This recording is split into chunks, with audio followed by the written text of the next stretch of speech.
Hey guys, welcome to the 33rd lecture of the chapter Body Fluids and Circulation. I am Harish Kumar और इस lecture में हम disorders of circulatory system का part 2 देखेंगे।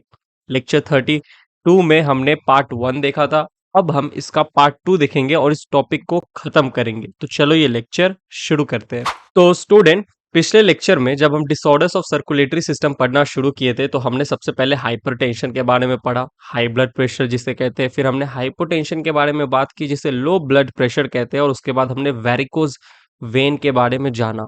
ये 3 disorders हम पढ़ के आए हैं। अब हम जो पढ़ने वाले हैं वो है एथेरोस्क्लेरोसिस एंड आर्टेरियोस्क्लेरोसिस। ये दोनों भी डिसऑर्डर्स है सर्कुलेटरी सिस्टम के। पहले एथेरोस्क्लेरोसिस के बारे में बात करते हैं। देखिए, मैं जूम कर देता हूँ। ये हार्ट है, ठीक है। हार्ट की जो आर्टरी है, ये जो आर्टरी आपको जो दिख रही है आर्टरी, ये आर्टरी को यहाँ जूम किया गया है। इस आर्टरी में क्या हो जा रहा है, देखो, प्लाक का फॉर्मेशन हो रहा है। प्लाक का फॉर्मेशन ये क्या है? ये एक्चुअली कोलेस्ट्रॉल है, लिपिड। लिपिड, अच्छा अगर मैं वर्ड बोलूँ और अच्छा तो कोलेस्ट्रॉल। आप जो डाइट कंज्यूम कर रहे हो, ठीक है, आपके डाइट में आप बहुत ज्यादा लिपिड खा रहे हो, बहुत ज्यादा फैटी फूड खा रहे हो, तो आपके उसके कारण से क्या होता है, आपके बॉडी में बहुत ज्यादा लिपिड जाता है, फैट जाता है, कोलेस्ट्रॉल जाता है, और आपके ब्लड में कोलेस्ट्रॉल का लेवल बढ़ जाता है। कोलेस्ट्रॉल का लेवल अगर आपके ब्लड में बढ़ गया है तो दिक्कत है। ये कोलेस्ट्रॉल का लेवल आगे जाके क्या करता है, आपके आर्टरी में इस तरीके से डिपॉजिट हो जाता है, डिपोजिशन ऑफ कोलेस्ट्रॉल, और ऐसे प्लाक का फॉर्मेशन होता है, ठीक है। इससे इसी डिसऑर्डर को हम कहते हैं एथेरोस्क्लेरोसिस, इस कंडीशन को, ठीक है।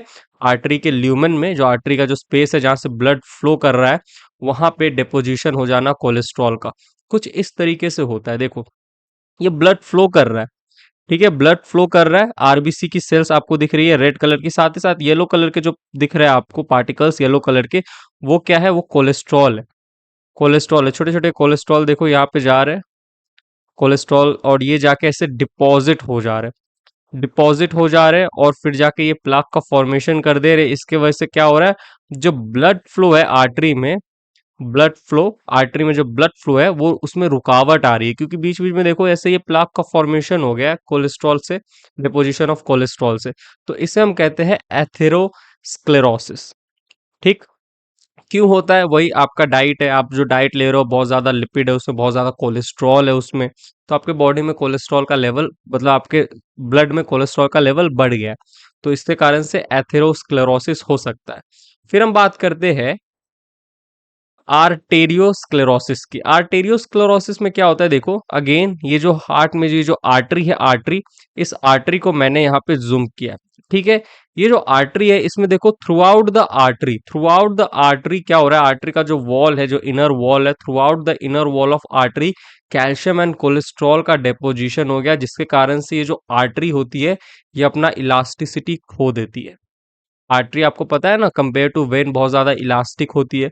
तो इसके अंदर अब अगर आर्टरी के इनर वॉल में जो ल्यूमेन है आर्टरी का, वहां पे बहुत ज्यादा कैल्शियम प्लस कोलेस्ट्रॉल, देखो एथेरोस्क्लेरोसिस में सिर्फ कोलेस्ट्रॉल, लेकिन आर्टेरियोस्क्लेरोसिस में कैल्शियम प्लस कोलेस्ट्रॉल दोनों का डिपोजिशन हो गया through out the artery inner wall, तो उसे हम कहते हैं आर्टेरियोस्क्लेरोसिस। जिसके कारण से ये जो आर्टरी होती है ये बहुत ज्यादा रिजिड हो जाती है, बहुत ज्यादा सख्त हो जाती है, अपना इलास्टिसिटी हो बैठती है, ठीक। तो ये थ्रू आउट देखो, through out the artery wall आपको दिख रहा है, लेकिन प्लाक का फॉर्मेशन एक पर्टिकुलर रीजन पे आपको दिख रहा है, ठीक। ये जो प्लाक का फॉर्मेशन है जो कोलेस्ट्रॉल से हुआ है एथेरोस्क्लेरोसिस में, और आर्टेरियोस्क्लेरोसिस में थ्रू आउट द आर्टरी देखो क्या हो गया, कैल्शियम प्लस कोलेस्ट्रॉल का डिपोजिशन हो गया, ठीक है। जिसके वजह से ये जो पूरी आर्टरी है कैसी हो गई है, रिजिड हो गई है। अब एक बार अगले स्लाइड में ना एथेरोस्क्लेरोसिस एंड आर्टेरियोस्क्लेरोसिस के बीच में जो डिफरेंसेस है, मेजर डिफरेंसेस है, अंतर है, वो एक बार देख लेते हैं ताकि आप कंफ्यूज ना हो जाओ इन दोनों में। तो moving on to the next slide, students बात करते हैं एथेरो एंड आर्टेरियोस्क्लेरोसिस के डिफरेंस के बारे में, दोनों के बीच में क्या अंतर है, ठीक है। देखो, एथेरोस्क्लेरोसिस किस लिए होता है? डिपोजिशन ऑफ लिपिड, और अच्छा word cholesterol, deposition of lipid, cholesterol बोल लो और अच्छा word, on the wall, such deposition are called atherosclerosis. On the inner wall कर दो इसको, इनर वॉल, अंदर की तरफ जो वॉल है, ठीक है, वहां पे क्या हो रहा है, डिपोजिशन हो जा रहा है कोलेस्ट्रॉल का, आपने देखा है, अभी आपको पिछले स्लाइड में मैंने दिखाया था। ये देखो, ये जो वॉल है, इनर वॉल, अंदर की तरफ जो वॉल है, वहां पे क्या हो रहा है, डिपोजिशन ऑफ लिपिड, ठीक है, डिपोजिशन ऑफ कोलेस्ट्रॉल। इसे कहते हैं हम एथेरोस्क्लेरोसिस। आर्टेरियोस्क्लेरोसिस क्या होता है, hardening of arteries, arteries hard हो गई है ड्यू टू थिकनिंग, ठीक है, थिकनिंग, जो आर्टरीज है वो मोटी हो जा रही है, हार्ड हो गई है, मोटी हो गई है। क्यों? क्योंकि उनके अंदर डिपोजिशन हो गया है कैल्शियम एंड कोलेस्ट्रॉल का। थ्रू आउट द आर्टरी क्या होता है, कैल्शियम प्लस कोलेस्ट्रॉल का डिपोजिशन हो जाता है, जिसके कारण से आर्टरीज जो होती है वो रिजिड हो जाती है, हार्ड हो जाती है, आर्टरीज अपना इलास्टिसिटी खो बैठती है। ठीक, take place in lumen of large and medium size arteries of the body. Atherosclerosis and arteriosclerosis दोनों के दोनों जो डिसऑर्डर है आर्टरी से रिलेटेड है। एथेरोस्क्लेरोसिस ऐसी आर्टरीज में होगी, आपके बॉडी के ऐसी आर्टरीज में होगी जिनका ल्यूमन लार्ज एंड मीडियम है। देखो मेरे बॉडी का ये जो हिस्सा है ना, ये जो हिस्सा, ये जो पूरा हिस्सा, बीच वाला हिस्सा, ये पूरा, यहाँ पे जो आर्टरीज होती है ना, उनकी ल्यूमेन लार्ज होगी, मीडियम होगी, लार्ज आर्टरी होगी। और जो हाथ होते हैं आपके लिम्स, हाथ और पाँव, उनकी जो आर्टरीज होती है स्मॉल होती है।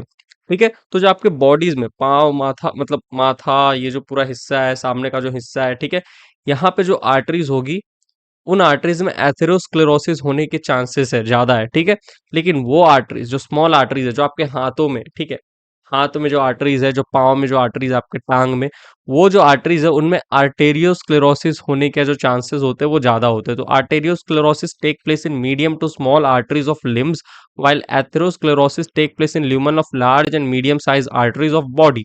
याद रहेगा। Plaque are form due to proliferation of smooth muscles of the inner wall of arteries. देखो, ये जो प्लाक का फॉर्मेशन हुआ है ना, ये जो प्लाक का फॉर्मेशन हुआ है, ये हुआ है डिपोजिशन ऑफ कोलेस्ट्रॉल, ठीक है, लिपिड, डिपोजिशन ऑफ कोलेस्ट्रॉल। साथ ही साथ ये जो वॉल होता है ना, ठीक है, जो इनर वॉल होता है, इनर वॉल, इनकी जो स्मूथ मसल्स होती है वो प्रोलिफरेट करने लग जाती है, यानी कि जो स्मूथ मसल होता है उसका मास बढ़ रहा है, अमाउंट बढ़ रहा है, तो उसके कारण से भी प्लाक का फॉर्मेशन होता है। तो प्लाक का फॉर्मेशन एक तो डिपोजिशन ऑफ कोलेस्ट्रॉल के वजह से हो रहा है एथेरोस्क्लेरोसिस के समय, और साथ ही साथ प्रोलिफरेशन ऑफ स्मूथ मसल्स के कारण भी हो रहा है। जो इनर वॉल ऑफ आर्टरीज की जो स्मूथ मसल है उनमें प्रोलिफरेशन होने लग गया, ठीक है, उनका मास बढ़ रहा है। अब ऐसा क्यों होता है, proliferation of smooth muscles of the inner wall of arteries ऐसा क्यों हो रहा है? Due to platelets derived growth factor. कुछ प्लेटलेट्स डिराइव्ड ग्रोथ फैक्टर्स होते हैं जो कि क्या करते हैं, smooth muscles of inner wall को प्रोलिफरेट करते हैं। प्रोलिफरेट मतलब उनका मास बढ़ रहा है। ठीक, अब आपको ये पॉइंट याद नहीं रखना है, उतना जरूरी है नहीं, ठीक है, कि ये जो प्रोलिफरेशन है स्मूथ मसल का ये क्यों हुआ, due to platelets derive growth factor, उतना इंपॉर्टेंट है नहीं, बट आप जान लो। ठीक है, चलिए आगे देखिए। No plaque formation occur but the arteries are stiff and rigid due to calcification. Arteriosclerosis में किसी तरह का प्लाक का फॉर्मेशन नहीं हो रहा है, आप खुद देख लीजिए। किसी तरह का प्लाक का फॉर्मेशन हो रहा है क्या? यहाँ तो ऐसे प्लाक का फॉर्मेशन हुआ है, लेकिन यहाँ पे प्लाक का फॉर्मेशन नहीं हुआ है। यहाँ पे क्या हो रहा है, throughout the inner wall of artery calcification हो गया, कैल्शियम एंड कोलेस्ट्रॉल का डेपोजिशन हो गया है। ठीक है, तो देखो, no plaque formation occur but the arteries are stiff and rigid due to calcification. चलिए मैं ना ऊपर चला जाता हूँ, नहीं ऊपर नहीं, नीचे ही रहता हूँ फिलहाल के लिए। चलिए, हाँ देखो, यहाँ पे क्या होता है, एथेरोस्क्लेरोसिस में आर्टरीज नैरो हो जाती है, नैरोइंग ऑफ आर्टरी। आर्टरी का ल्यूमेन ऐसे भी नैरो होता है, ठीक है, वेन का तो चलो ठीक है, थोड़ा वाइड होता है, आर्टरी का तो ऐसे भी नैरो होता है ल्यूमेन। और एथेरोस्क्लेरोसिस में तो आर्टरी और नैरो हो गया, और ज्यादा नैरो हो गया। आर्टेरियोस्क्लेरोसिस में आर्टरी क्या हो जाता है, हार्ड हो जाता है, हार्डनिंग ऑफ आर्टरी। ठीक है, artery lumen get blocked resulting in no blood supply. Artery का जो ल्यूमेन है, ठीक है, वो नैरो होता है, अब यहाँ पे प्लाक का फॉर्मेशन हो गया, और नैरो हो गया, जो ब्लड सप्लाई था वो ब्लॉक हो गया। ठीक है, ब्लॉक हो गया ब्लड सप्लाई, तो दिक्कत है इसमें। जहां तक ब्लड जाना चाहिए था, ऑक्सीडेटेड ब्लड आर्टरी लेके जाता है, वहां तक सही से जा नहीं रहा, तो दिक्कत है। ठीक, आर्टेरियोस्क्लेरोसिस में क्या होता है, artery become hard, artery hard हो जाता, अरे क्या हो गया, आर्टरी हार्ड हो जाती है, loses its capacity of distension, यानी कि जो उसकी कैपेसिटी होती है आर्टरी की, इलास्टिक कैपेसिटी, इलास्टिसिटी, वो खत्म हो जाता है आर्टरी का। ठीक है, एंड मे रप्चर, जिसके कारण से वो रप्चर हो सकती है, ठीक, रप्चर हो जाती है। ऑलराइट, क्यों? क्योंकि जो उसके अंदर जो इलास्टिसिटी थी ना, वो चली गई। आपको पता है आर्टरी जो होती है वो देखा जाए तो उसमें इलास्टिसिटी बहुत ज्यादा होती है। ठीक है, तो वो ज्यादा इलास्टिसिटी के कारण वो नॉन कोलैप्सिबल होती है, जल्दी कोलैप्स नहीं करती, जल्दी रप्चर नहीं होती। लेकिन आर्टरी में आर्टेरियोस्क्लेरोसिस हो गया, आर्टरी हार्ड हो गई, तो आर्टरी की जो इलास्टिसिटी थी वो चली गई, इलास्टिसिटी लूज हो गई, lose its capacity of distension. देखो अभी आर्टरी की इलास्टिसिटी चली गई, तो आर्टरी जो है अब वो कोलैप्सिबल हो गया, कोलैप्स कर जाएगा, रप्चर कर जाएगा। ठीक, तो ये हमने एथेरोस्क्लेरोसिस एंड आर्टेरियोस्क्लेरोसिस के बारे में जाना। चलिए आगे बढ़ते हैं, moving on to the next slide. Now students, let's discuss about another disorder of circulatory system, जिसे हम कहते हैं हार्ट फेलियर। हार्ट फेलियर क्या होता है? देखिए, heart failure means that the state of heart, ठीक है, हार्ट का वो स्टेट जब हार्ट ब्लड सही से पंप नहीं कर पा रहा जितना उसे करना चाहिए। Heart failure means the state of heart when it is not pumping blood effectively enough to meet the needs of the body. जितना बॉडी को नीड है ब्लड की, उतना ऑक्सीजनेटेड ब्लड की नीड, एक बॉडी की नीड होती है ना, बॉडी को इतना ऑक्सीजनेटेड ब्लड चाहिए। अब उतना ब्लड बॉडी को नहीं मिल पा रहा, ऑक्सीजनेटेड ब्लड बॉडी को नहीं मिल पा रहा, क्योंकि जो हार्ट है वो सही से पंप ही नहीं कर रही। तो हम इसे कहते हैं heart failure.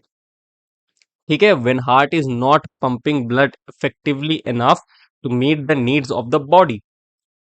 It is sometimes called congestive heart failure. Heart failure को कंजेस्टिव हार्ट फेलियर भी कहा जाता है, because congestion of the lungs, ध्यान से सुनिएगा, congestion of the lungs is one of the main symptoms of this disease. ये जो हार्ट फेलियर जो डिजीज है, जो डिसऑर्डर है, हार्ट फेलियर जो डिसऑर्डर है, इसका मेन कारण है कंजेशन ऑफ द लंग्स। इसीलिए हार्ट फेलियर को कंजेस्टिव हार्ट फेलियर भी कहा जाता है। कंजेशन ऑफ लंग्स क्या होता है? किसी कारणवश जो लंग्स है उसके अंदर ब्लड भर जाए, लंग्स की जो एल्वियोलाई है वहां पे ब्लड भर जाए, जिसके कारण से लंग सही से फंक्शन नहीं कर पा रहा। ठीक है, लंग्स में कंजेशन हो गया, और इस लंग्स के सही से असर नहीं करने का जो इफेक्ट है वो हार्ट पे भी पड़ता है, जिसके कारण से हार्ट अपना फंक्शन सही से नहीं कर पाता है। और हार्ट का फंक्शन क्या है? Pump blood effectively through out the body, oxygenated blood को पंप करना थ्रू आउट द बॉडी। ठीक है, तो अब हार्ट ऐसा नहीं कर पा रहा क्योंकि लंग्स में कंजेशन हो गया है, लंग्स में ब्लड बढ़ गया, लंग्स के एल्वियोलाई में ब्लड बढ़ गया, तो लंग्स सही से अपना काम नहीं कर पा रहा, जिसका असर हार्ट पे पड़ रहा है। तो हार्ट भी सही से अपना काम नहीं कर पा रहा, पंप नहीं कर पा रहा ब्लड इफेक्टिवली। ठीक है, तो हम इसे कहते हैं हार्ट फेलियर। ठीक, देखिए, heart failure is not as same as cardiac arrest when the heart stop beating, or a heart attack when the heart muscle is suddenly damaged by an inadequate blood supply। ये sentence जो है बहुत important है, ये line NCERT की line है। यहाँ पे एनसीईआरटी ये बोलना चाह रहा है कि हार्ट फेलियर, ठीक है, हार्ट फेलियर, कार्डियक अरेस्ट और हार्ट अटैक, तीनों अलग अलग चीज है। आप कंफ्यूज मत हो जाना कि हार्ट फेलियर का मतलब ही कार्डियक अरेस्ट होता है और हार्ट अटैक होता है, तीनों अलग अलग चीजें। हार्ट फेलियर का मेन कॉज क्या है? Congestion of lungs, congestion of lungs, lungs सही से अपना काम नहीं कर पा रहा, लंग्स में ब्लड भर गया, उसके वजह से उसका इफेक्ट हार्ट पे पड़ रहा है, और हार्ट ब्लड इफेक्टिवली पंप नहीं कर पा रहा। ठीक है, हार्ट जो है सही से पंप नहीं कर पा रहा, तो हम उसे कहते हैं हार्ट फेलियर। कार्डियक अरेस्ट क्या होता है? जो एसे नोड होता है, ठीक है, जो पेस मेकर होता है हार्ट का, वो क्या करता है? इम्पल्स जनरेट करता है, इम्पल्स जनरेट करता है और इम्पल्स को एट्रिया और वेंट्रिकल तक भेजता है। फिर एट्रिया में कॉन्ट्रैक्शन होता है, वेंट्रिकल में कॉन्ट्रैक्शन होता है।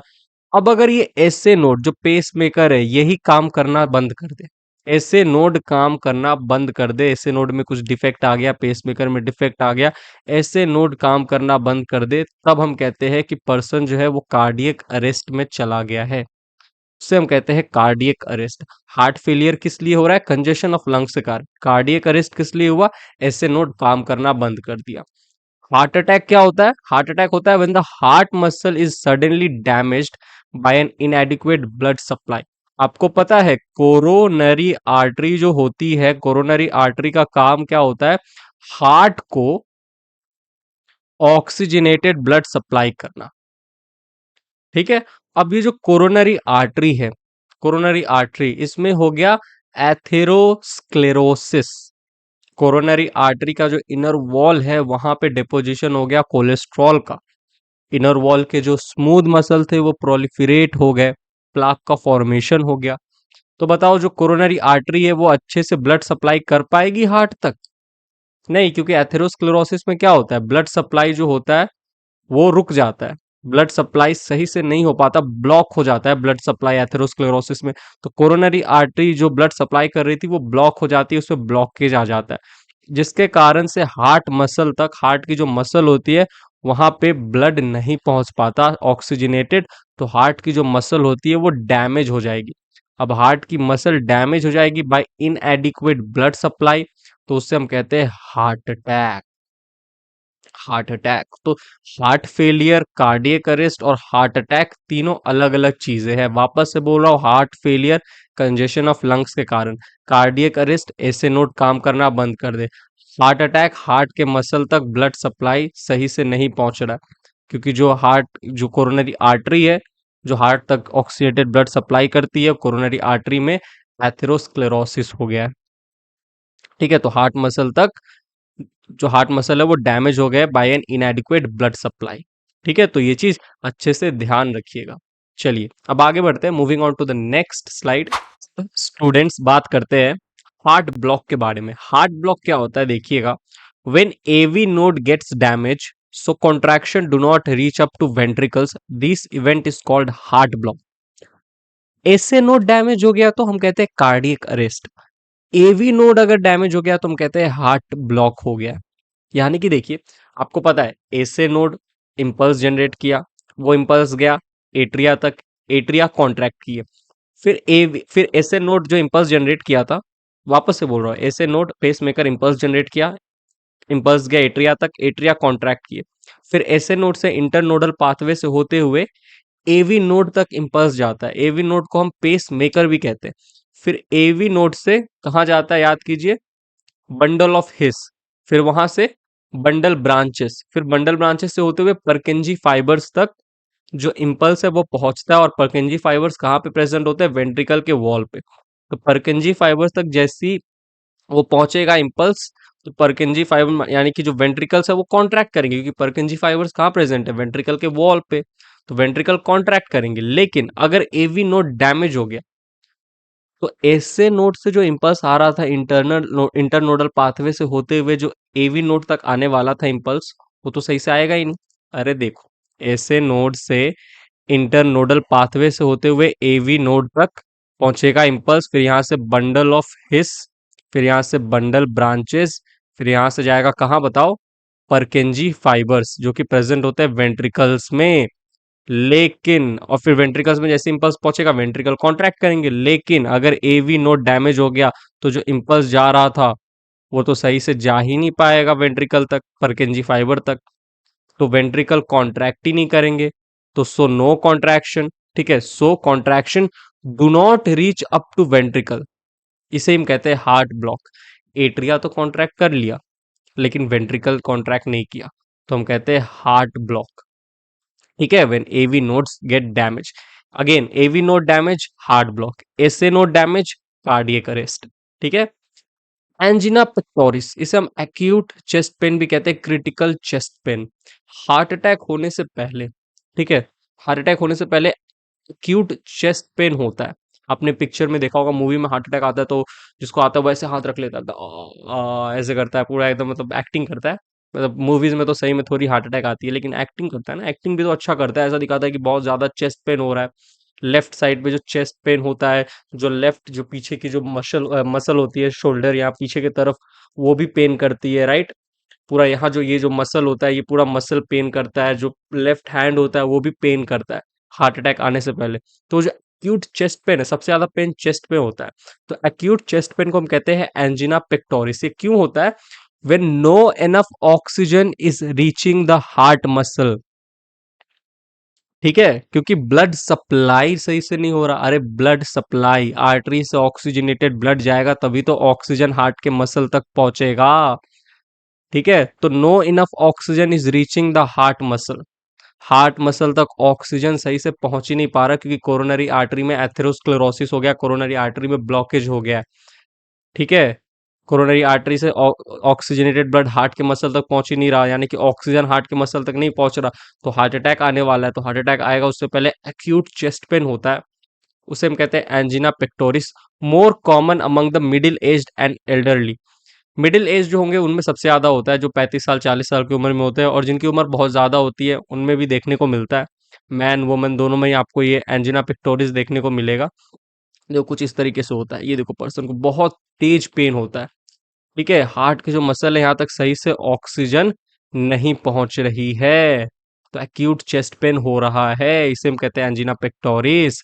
और आपको मायोकार्डियल इंफार्क्शन यानी कि हार्ट अटैक तो मैंने पढ़ाया ही है, due to inadequate blood supply to the heart muscle. तो अगर हार्ट तक सही से ब्लड सप्लाई नहीं पहुंचेगा, यानी कि सही से ऑक्सीजन नहीं पहुंचेगा, तो दो चीजें होंगी। एक तो एंजिना पेक्टोरिस, हार्ट अटैक आने से पहले एक्यूट चेस्ट पेन होने वाला है, उसको बार बार एक्यूट चेस्ट पेन होगा। ठीक है, तो उस समय अगर वो जाके डॉक्टर से चेकअप करवा ले, दिखवा ले, तब तो ठीक है। लेकिन अगर आप इस चीज को नजरअंदाज कर रहे हो, आपको एक्यूट चेस्ट पेन हो रहा है, ठीक है, और आप डॉक्टर के पास नहीं जा रहे हो, आपको लग रहा है कि हाँ गैस वैस कुछ हुआ है, ठीक है चलो ठीक हो जाएगा अपने आप, और आप इस चीज को नजरअंदाज कर रहे हो, खास करके अगर आप मिडिल एज पर्सन हो, ठीक है, तो आपको इन सब चीजों को नजरअंदाज नहीं करना है। एक्यूट चेस्ट पेन है तो डॉक्टर के पास जाइए, क्योंकि यही acute chest pain can lead to आगे जाके, मतलब ये ना आपको एक बता देता है कि देखो कुछ गड़बड़ी है तुम्हारे हार्ट के साथ। ठीक है, तो एक्यूट चेस्ट पेन होगा। और अगर आपने इस चीज को नजरअंदाज किया, तो ऑक्सीजन तो सही से नहीं पहुंच रही हार्ट मसल तक। ठीक है, तो शुरू में एक आध दो बार एक्यूट चेस्ट पेन होगा, आपने नजरअंदाज किया, फिर ऑक्सीजन का जो सप्लाई होगा हार्ट मसल तक वो और कम हो जाएगा, और फिर आपको हार्ट अटैक आ जाएगा, मायोकार्डियल इन्फार्क्शन। ठीक है, चलिए, तो ये हमने डिसऑर्डर्स यहाँ पे कंप्लीट किया। ठीक है, हमने क्या क्या पढ़ा? हमने हाइपरटेंशन पढ़ा, हाइपोटेंशन पढ़ा, वेरिकोज वेन पढ़ा, फिर हमने एथेरोस्क्लेरोसिस पढ़ा, आर्टेरियोस्क्लेरोसिस पढ़ा, फिर उसके बाद हमने हार्ट फेलियर पढ़ा। ठीक है, फिर हमने कार्डियक अरेस्ट के बारे में जाना, फिर हमने हार्ट ब्लॉक पढ़ा, फिर हमने एंजिना पेक्टोरिस के बारे में पढ़ा, फिर हमने मायोकार्डियल इन्फार्क्शन यानी कि हार्ट अटैक के बारे में पढ़ा। तो ये कुछ डिसऑर्डर्स है सर्कुलेटरी सिस्टम के, इनको आपको याद रखना है। तो यहीं पे ये जो हमारा लेक्चर है बॉडी फ्लूइड एंड सर्कुलेशन का, ये वाला लेक्चर होता है समाप्त। मिलता हूं मैं आपसे अगले लेक्चर में, तब तक के लिए bye, thank you, take care.